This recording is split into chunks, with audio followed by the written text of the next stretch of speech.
to the viewers and listeners, and morning to the team. I'm happy to be back. Looking forward to a fruitful discussion. Yes, yes, yes, yes. We are already on the show, the Big R Show sports program, and then we'll be looking at what happened, during the week, and also look at the coming game. Tshepang? Good morning to the viewers and my fellow colleagues. And I'd just like to thank the viewers also for liking, commenting, and subscribing to our show as our numbers are increasing by the week. So I'd like to thank them for that. So, yes. Okay. Tshepang, maybe I need to start with you. And then I don't know whether you want us to tell us about the game. You lead us, but guys will also come in and participate. Liverpool game and Burnley. But before you come in, I just want to say the question for this morning, and people can comment. Do the commentators or soccer analysts, are they allowed to declare the team that they support? Let's say you as a person out there, will you encourage that? This is motivated by the fact that one of the guy's family member, Fraser Kekana, felt that Ntwentle goes overboard, by declaring that he's a Chiefs fan, and then said we'll get them. I'm a Pakani. So I don't know. I want us to discuss that, and now anyone can say yes or no. Whether do you think it's correct for the journalists, commentators, analysts to declare the teams that they support? That's the question. If you agree, say yes. If you don't agree, say no. We'll continue with this subject again on Tuesday morning. And on that Tuesday morning, we'll be having Kaiser Fraser Kekan. And if you too wants to be part of this show, it's very simple. Just subscribe and indicate that you want to participate. Then we'll hook up with you one morning.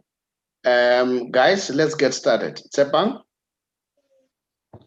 Last night, Liverpool were playing against Burnley.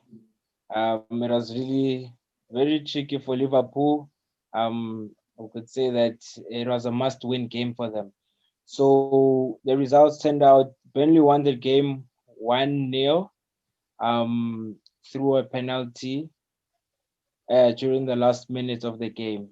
So it was really a shocker in a way, but Burnley came out with the points. So which places Liverpool fourth on the log. So they've been number one, I think, nearly the entire season since it has started, but now they are fourth on the log. So it's really a tough one for them. They are really sinking.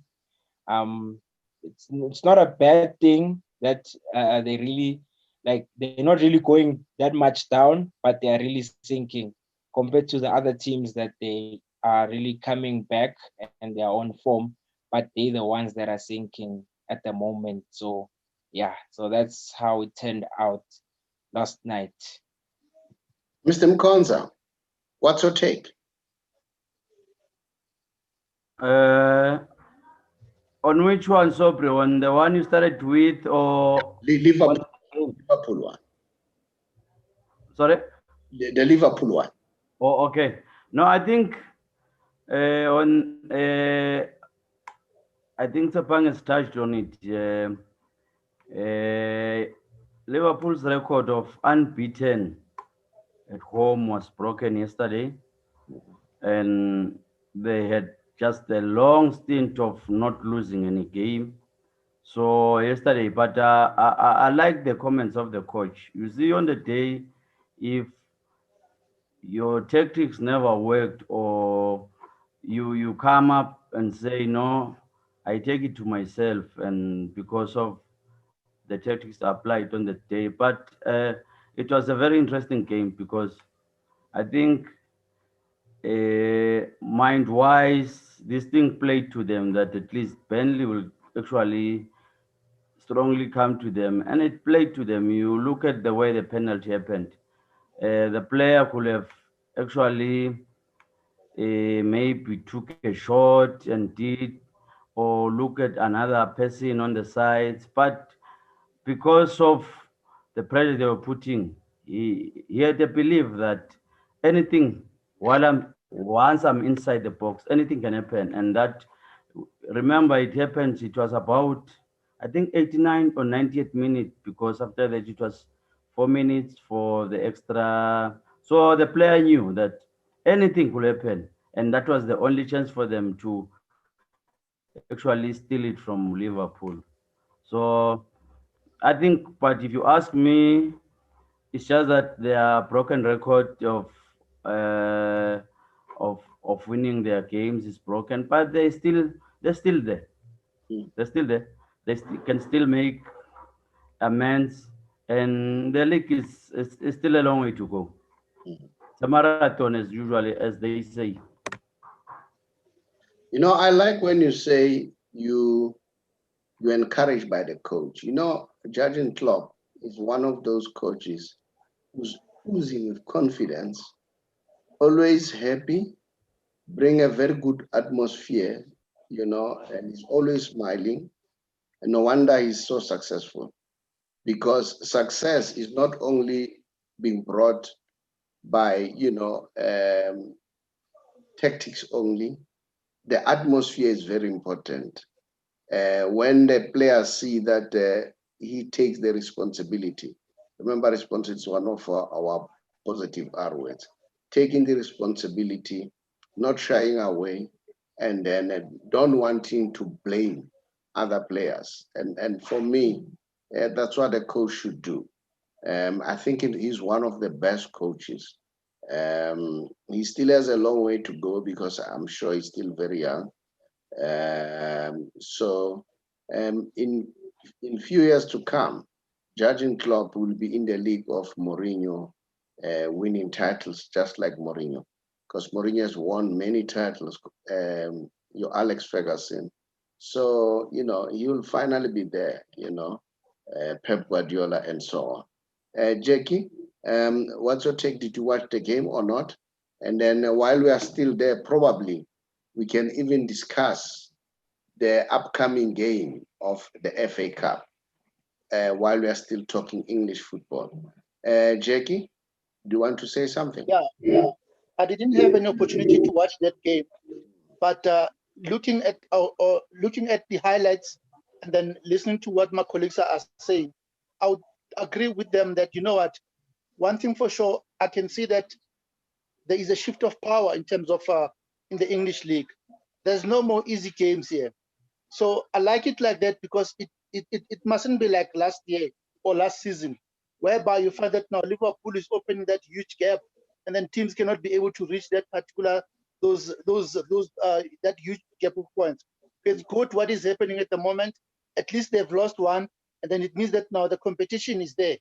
We need that kind of a competitiveness, and it's good for football, and it's good for the English league as well, because it tells you that there's no easy team.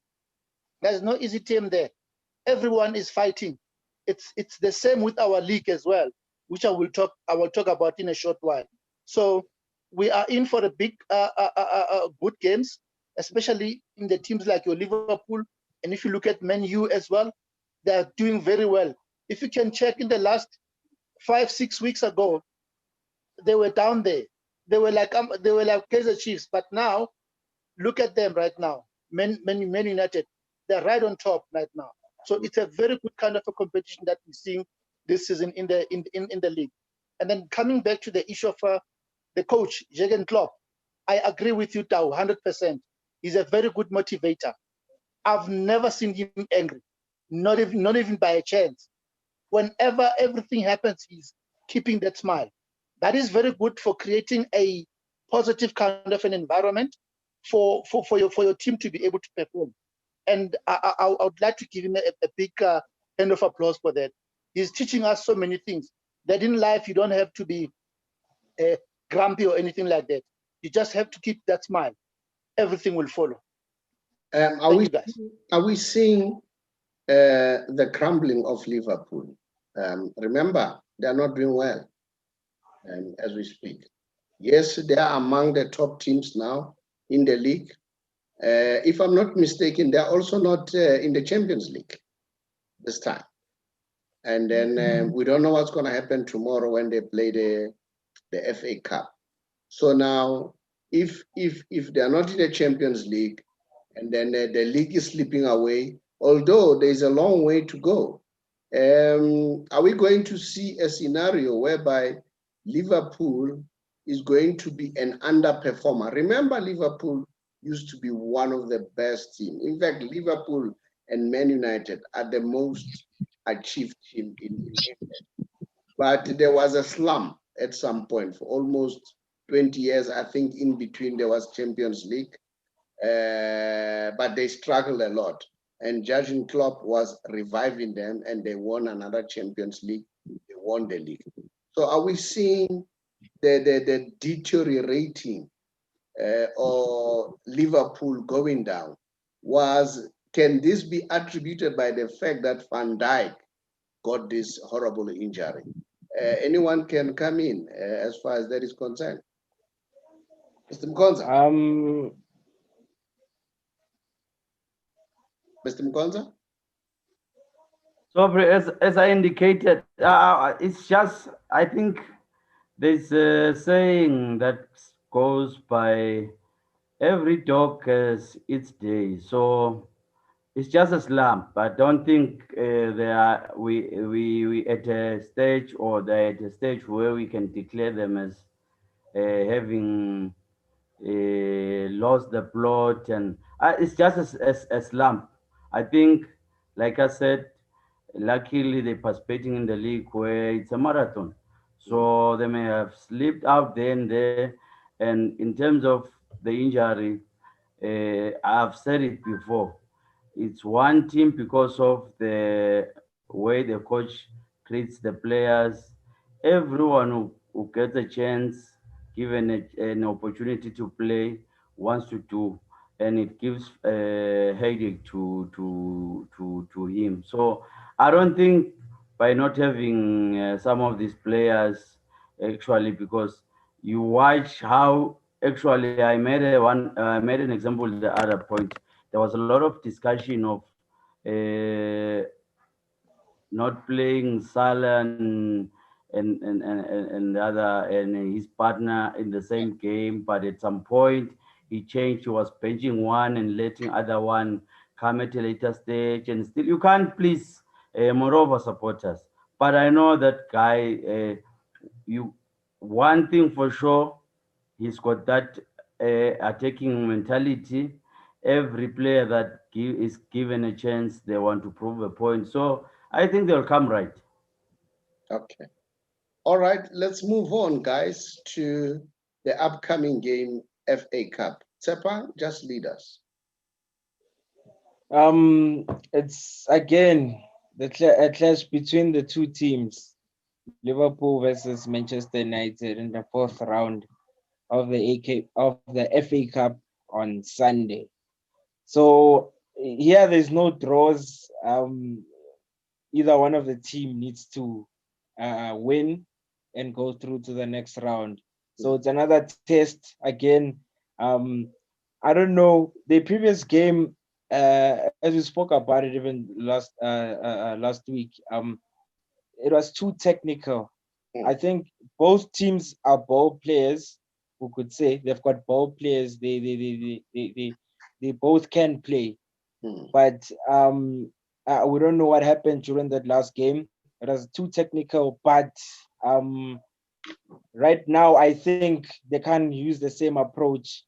It was a matter of who's going to start attacking first and who's going to capitalize first. So I think both of the teams are waiting for that moment, but now they don't have a chance. So I think it will be a very interesting game because now they need to let it all out because one team needs to go through. So I think it's going to be a very, very interesting game. And yeah, I think we're going to see a lot from this game. So a lot of fireworks. So yeah, it's going to be another interesting game. So I'm looking forward to it. Man United, they seems to have, revived. I see Paul Pogba. Paul Pogba is on form. He's doing well. He's happy now. Remember, he was a little bit grumpy. He wanted to leave at some point, but he seems to be happy now because I think he's aware now that no team is going to buy him now, especially during this COVID-19 pandemic. Teams have lost revenue, and then supporters are not coming to the stadium, so there's no money. So I think he has now decided that he will stick around with Man United, and he's doing well, and it's nice to see that. And then I can see all the players like Rashford is doing quite well, and Fernandez is also doing well. De Gea, has revived. At some point, we wanted to write him off. Remember, his mind was not in the right space because at some point he wanted to go and play for Real Madrid. Now, because Man United value him, they tried by all means to keep him. So it's going to be a very nice game, And then Mane is still doing well. He's still banging goals. He's still a very exciting player. I'm not sure about Mo Salah. What's your take? I don't see Mo Salah being lethal like he used to be. That's my observation.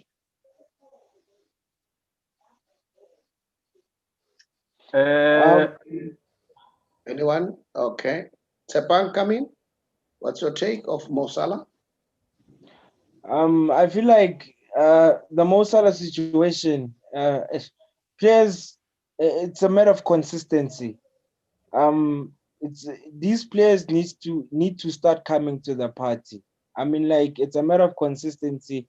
I would say with all of the Liverpool players. Let me say with Liverpool as a whole as a team, it's a matter of consistency. Um, you can't say when Liverpool had a good season when they won the Champions League. Now all of a sudden you are able to compare your players like Mo Salah to Lionel Messi.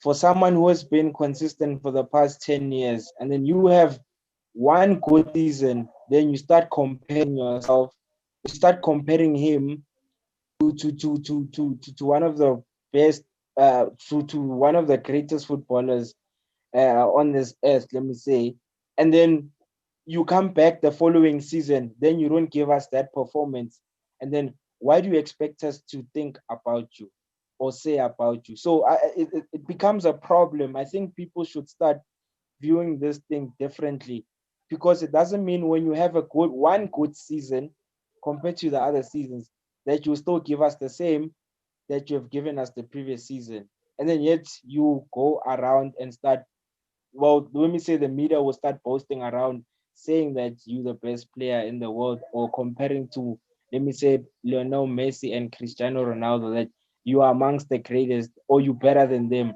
So it comes back to them now. Now we're viewing them differently. Are they giving us the consistency that Cristiano Ronaldo and Messi have given us for the past decade? Which is no. The answer is still no. So it comes back to my statement saying that it's a matter of consistency. These players need to give us consistency. We can't blame the team, but sometimes a team is carried by one person. To be honest, one person can make a whole lot difference in a team. So I'm just crying about consistency among these players. That's the only thing that I'm crying about. So yeah, that's my take on it. Yes. Okay. Mr. Mkhonza, you wanted to say something? Yeah, so I would say I think Project just maybe touched on what I'm going to say now. Mhm. The competitiveness of the Premier League Mhm. he says there is no small team, there is no big team. Mm. So I would love to match his performance the same as Liverpool. Mm. Remember, these are champions. Yeah. And everyone, when they go and play the champions, they give it the best. Mm. So with him, he has been on form for quite a long time. Mm. And I think every defender now, because once he's inside the box, Mm. he's very dangerous. Mhm. He does interpasses outside the box towards the box.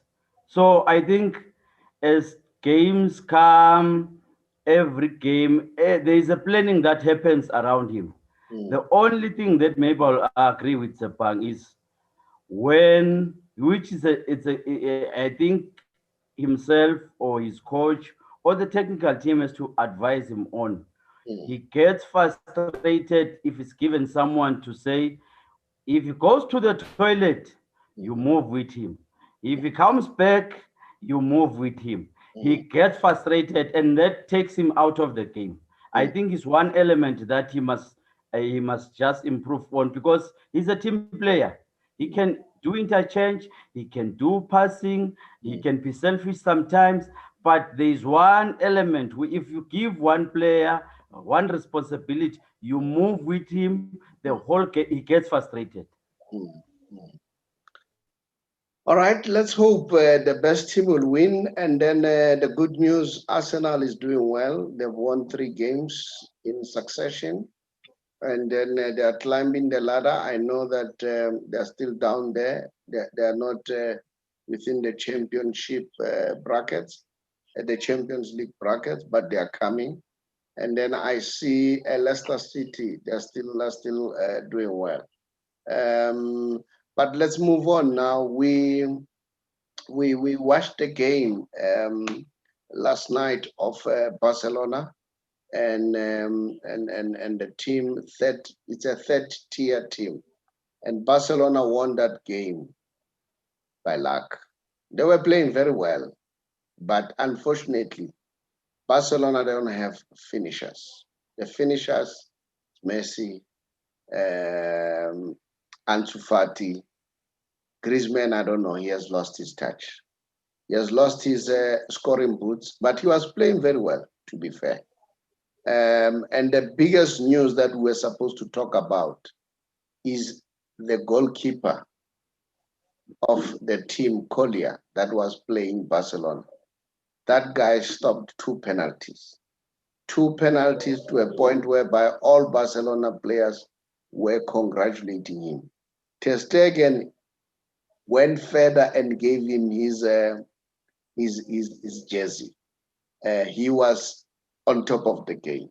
Well, fortunately enough, Barcelona won that game 2-0, and then which at least gave them some hope. I can see that they are going to play Rayo Vallecano in the next round.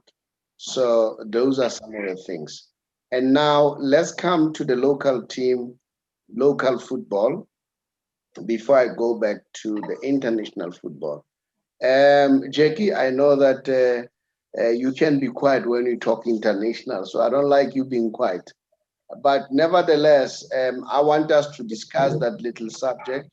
Do you really think that commentators, analysts, they need to declare that I'm a fan of this, but my analysis will never be clouded by that. So we will see as time goes on. Mr. Mkhonza, I see you raising your hand. Let me allow you to come in. I wanted to protect Rajek before he speaks on that matter, because I heard you saying, one was saying he becomes more of a cosified. I wanted to say something before he No, can say. we'll talk when you go to that subject.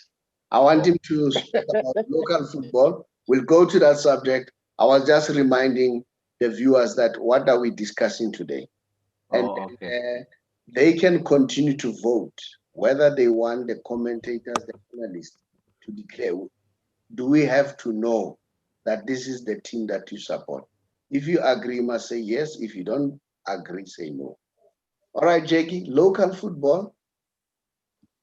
Thank you very much, my brother.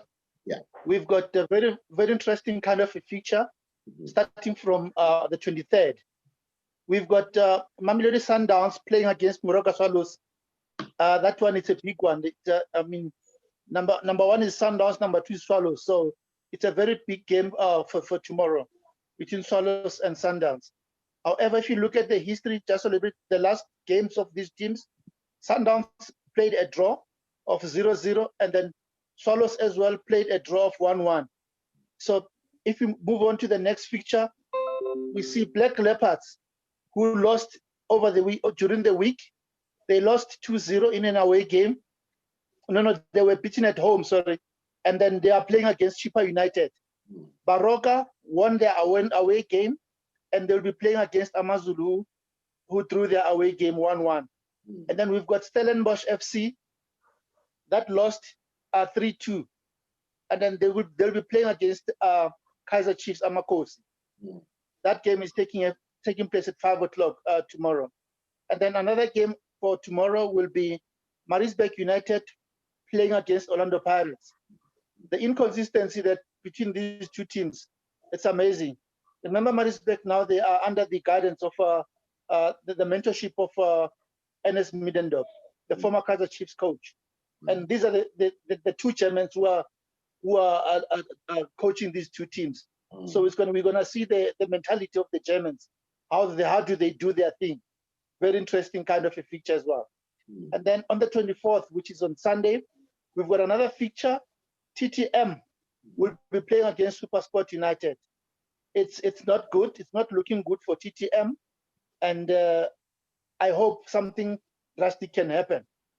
And then we've got another feature as well on Sunday, on the 24th, Cape Town City, who are playing very well, and then they collected maximum points during the week, and they're playing against another good team in the name of Golden Arrows. They're still undefeated at the moment, which is very good.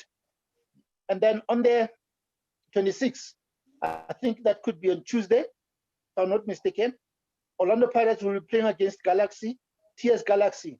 That one is a big one.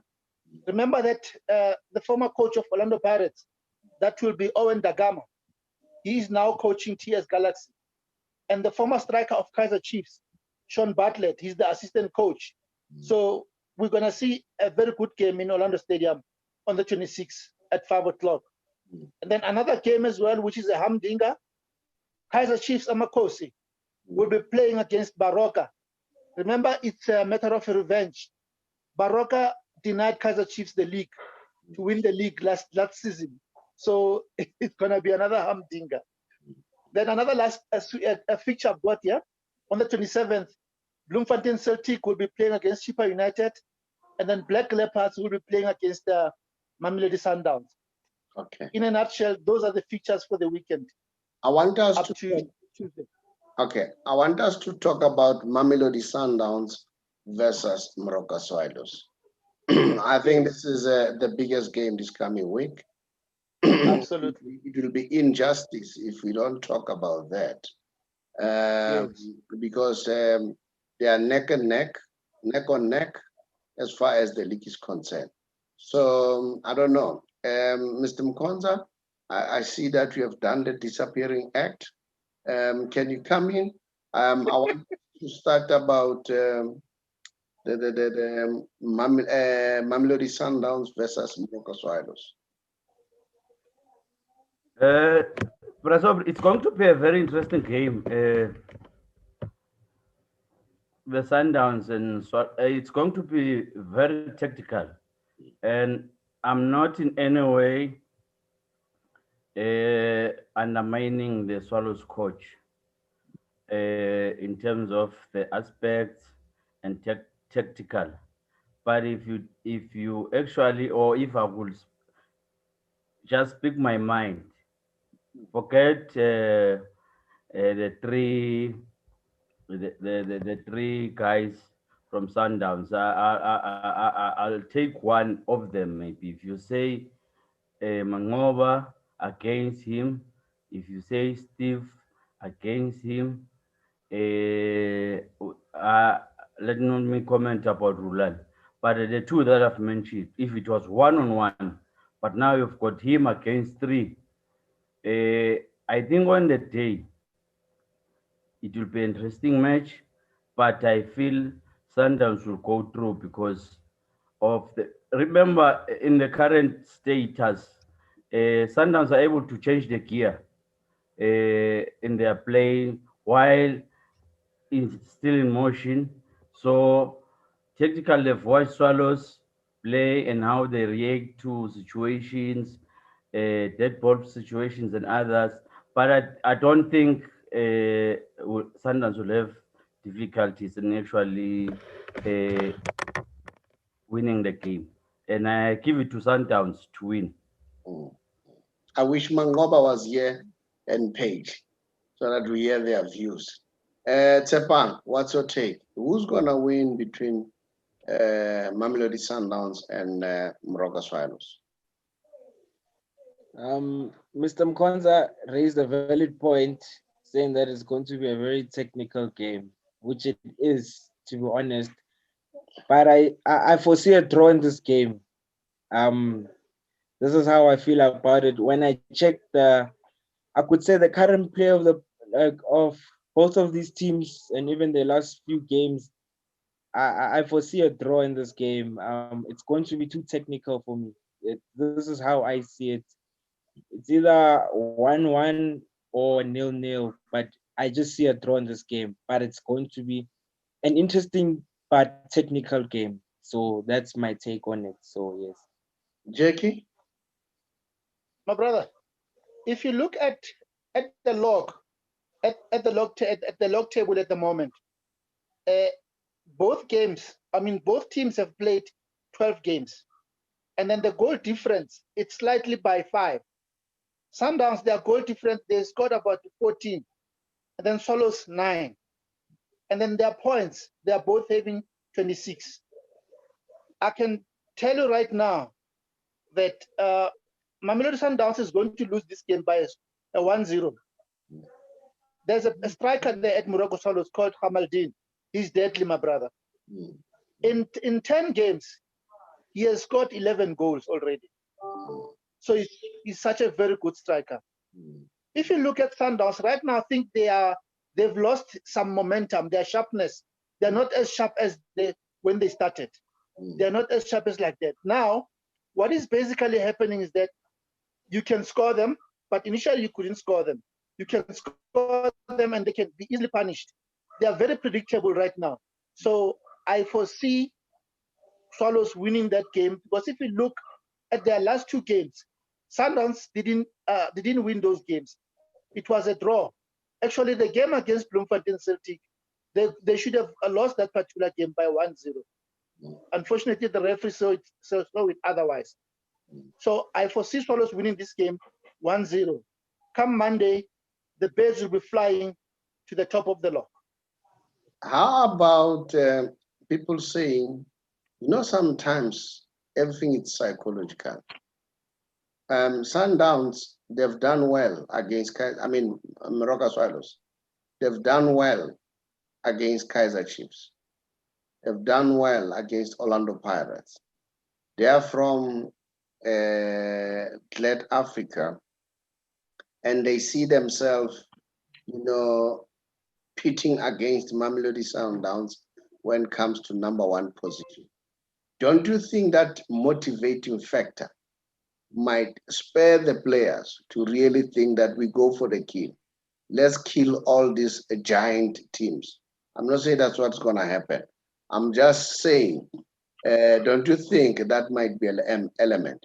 Then you have people like Vuyo Mere, who all still wants to prove a point that, okay, guys, you got rid of me, and then now I want to revenge. I want to play you and make sure that I beat you. What's your take? Well, on my side, interesting fact. I heard the coach of Swallows, Coach Truter, during the week. He mentioned something that the players are getting tired. A level of fatigue is catching up to them. He complained about that. So, and I remember I did say that it's up to Swallows. Do they have the legs to carry on this form during the second round of the season? This is going to be a huge factor, and this is a huge question mark, I could say, that we need to put on the team. So do they have the legs and the consistency to carry on this form? If a coach can actually say that he's worried about his players, they're getting tired, then that should tell you a lot about the team. But anything can happen.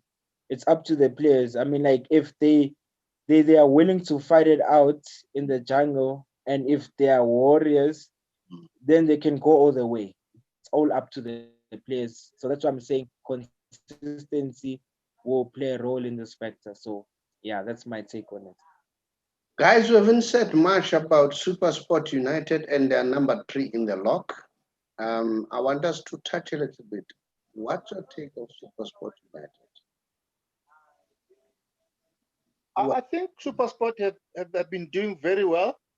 That strike force of Bradley Grobler and the gentleman from Orlando Pirates, Gabuza, I think it's bearing very good fruits. And if you look in the middle there, you've got that Kambule guy, and then you've got, all these other guys who are supporting the very same team. Yeah. They're doing very well at the moment. The only problem is the issue of consistency as well. They're winning, then from there, they lose the momentum.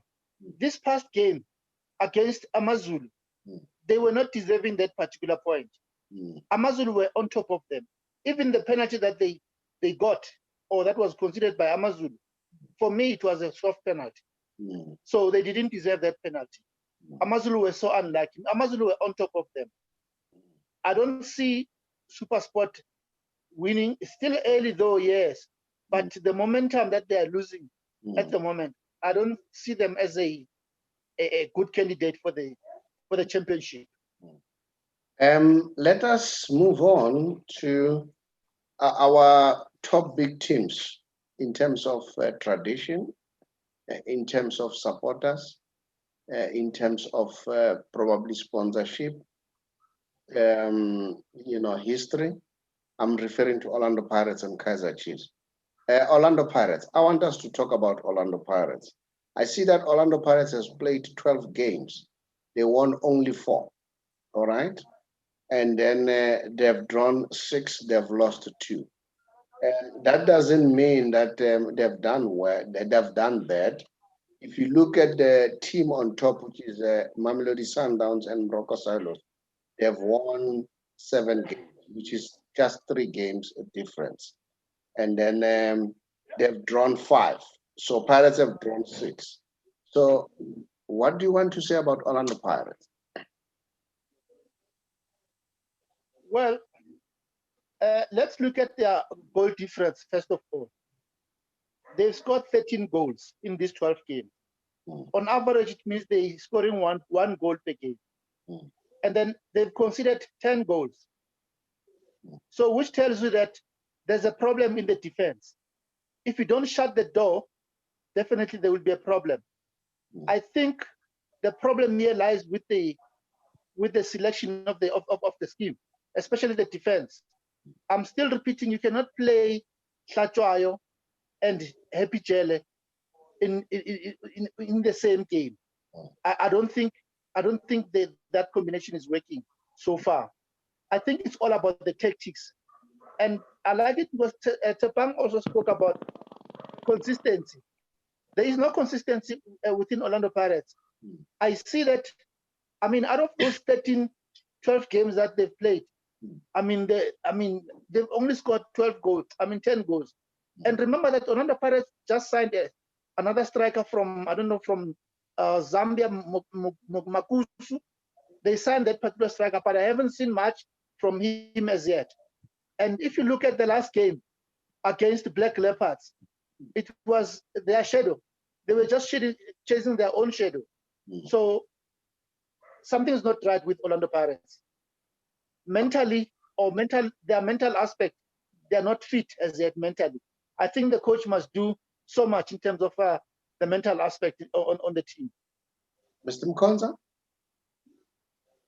So my take on the performance of Orlando Pirates, I know most of my friends on Facebook will have maybe another thought on what I'm going to say.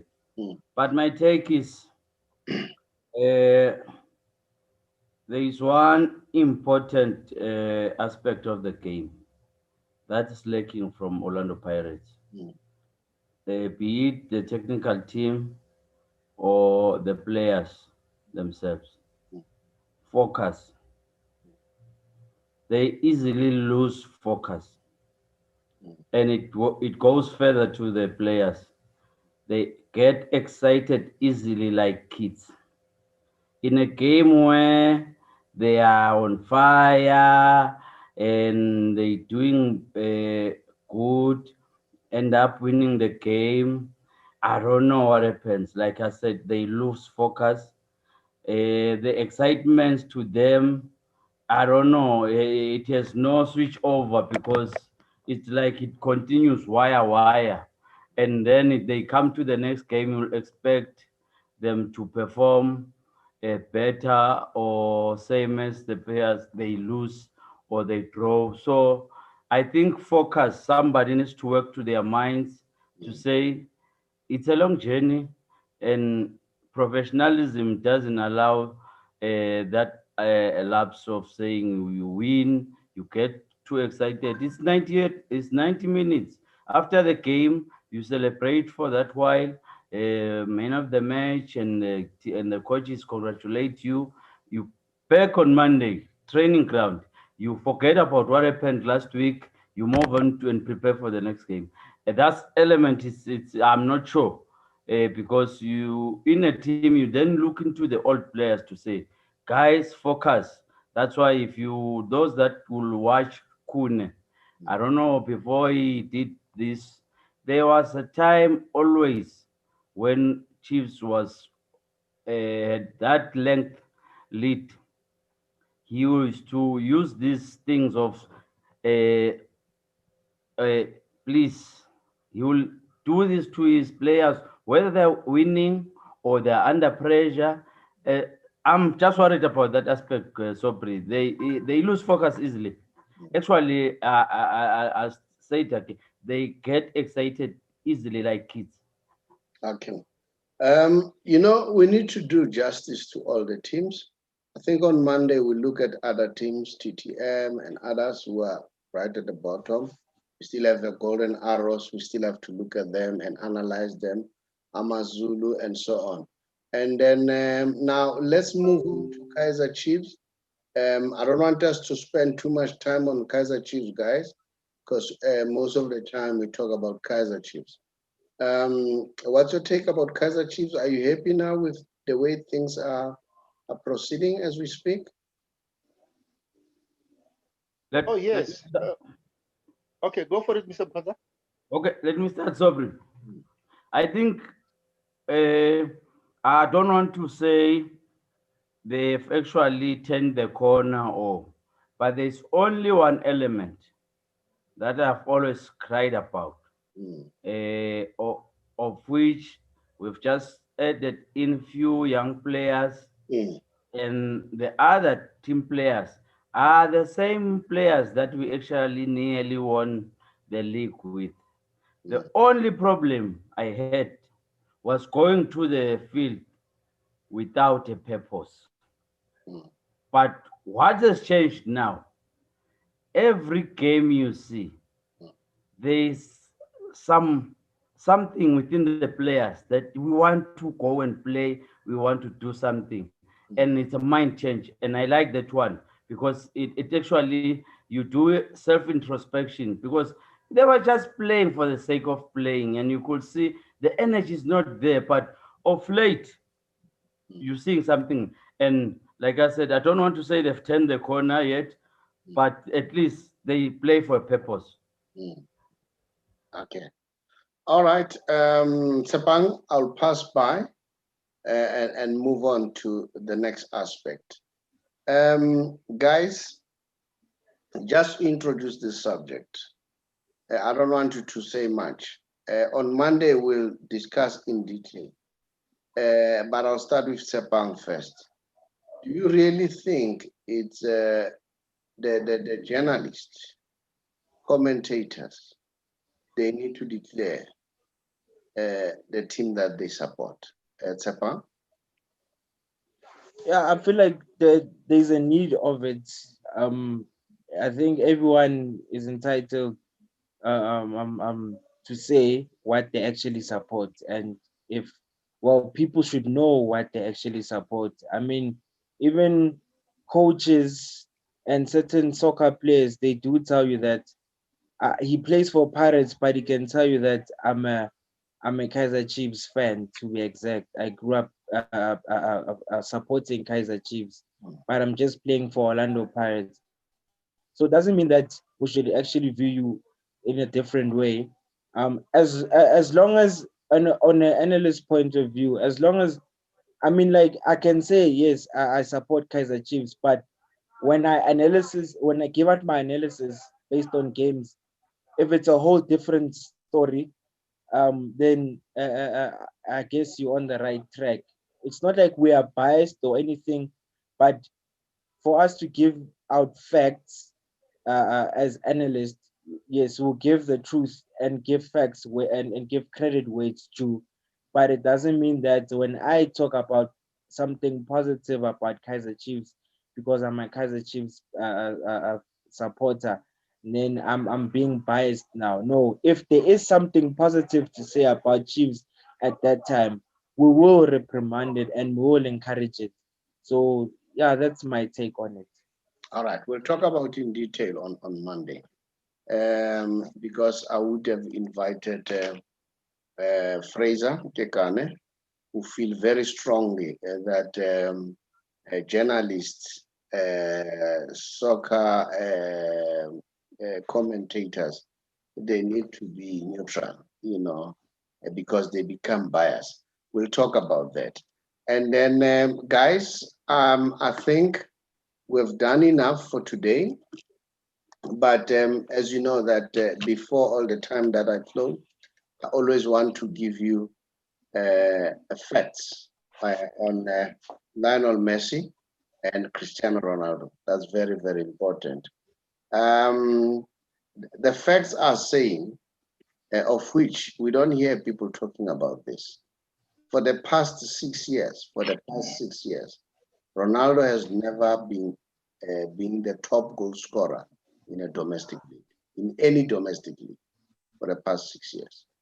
So that is not mentioned. If you look at season 15, 16, it was Luis Suarez. Season in La Liga, season 16, 17 was Lionel Messi. 17, 18, Lionel Messi. And 19, 20, Lionel Messi. Serie A, where Ronaldo is, 18, 19, it was Fabio Quagliarella. And 1920, it was Immobile, who was the one who was leading. So for the past 6 years, no one is talking about that Ronaldo has never led in the domestic league. But this season he's doing quite well. And again, this season, a very poor season for Lionel Messi. He's already on a joint top goal scorer with Luis Suarez. Luis Suarez is leading. So, guys, it was nice to touch on what we touched on today. But I want you guys to look at Black Leopards, TTM, Golden Arrows. Let's look at other teams, so that at the end of the day, I don't want to be accused that you are biased, Let's look at Cape Town Spurs. Let's look at all the teams. Let's do justice all the teams. Then, like I said, why I look at both Ronaldo and Messi, comparing the two, we are fortunate to have these players in our era. So we don't want history, and then when you talk and say, hey, there was Lionel Messi, there was Ronaldo, we never gave them what is due. So that is why, because I'm talking numbers. I'm not talking anything. I'm giving numbers because numbers don't lie. All right? So that's very important. Any other thing, guys, that you want to touch on?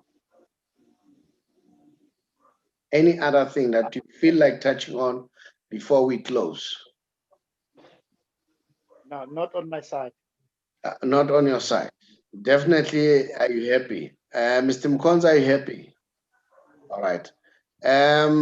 Guys, we are trying to see whether we can get our homeboy. Jakey, congratulations. You managed to track down Lerato Shabangu for us. We spoke to him, and then we'll make a plan that we have an interview with him. And then, and there's something big coming. I wouldn't tell you by now because it's still brewing. So maybe if it works, it might be of assistance to people like those. So far I can go up to this point. I can't go further than where I've gone. We want to know what happened, how did things went wrong, so maybe other players can learn, and we'll see how can we, give them some kind of help of some sort, if need be, or cry for help from somewhere else. Yeah, in a nutshell, that's it. My name is the Saubrey Boyz Walefatse from the Big R. And thank you for listening, and continue to subscribe and then comment. Remember today's question. Do you think that analysts, journalists, coaches, commentators, do they have to declare? We'll discuss that in depth on Monday. Thank you, guys. Thank you very much.